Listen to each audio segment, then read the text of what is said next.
নরোত্তম দাস ঠাকুর মহাশয় মনে মনে ভাবে,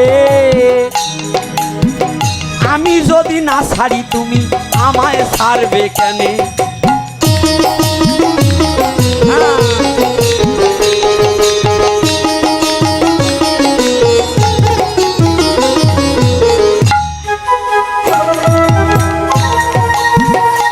আমি যদি তোমায় না ছাড়ি তুমি আমাকে ছাড়লে হবে?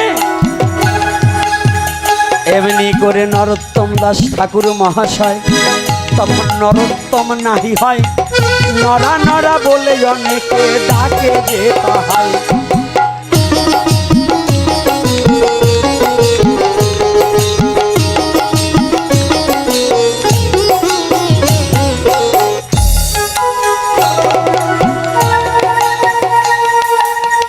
এমনি ভাবে নরোত্তম ঠাকুর মহাশয় সবার আগে উঠে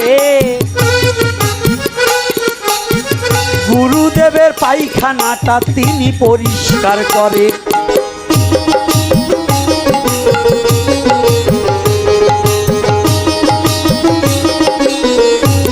দেখুন, ভজন শিখতে হলে কেমন করে শিখতে হয়, ছোট ছোট এই ভজনগুলো একটু শিখতে হবে।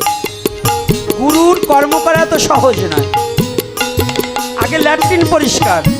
আমরা তো টাকা দিয়ে গুরুদেবকে কিনে নেই, যে বেশি টাকা দিতে পারে গুরুদেব তার। আর ভাবে আমি তো টাকা দেই গুরুদেবকে প্রতি বছর 2 লাখ, আমি যা বলবো গুরুদেব তাই শুনবে, তাই না? টাকা দিয়ে কোনোদিন ভজনে যাওয়া যায় না। টাকার অহংকার থাকলে মানুষ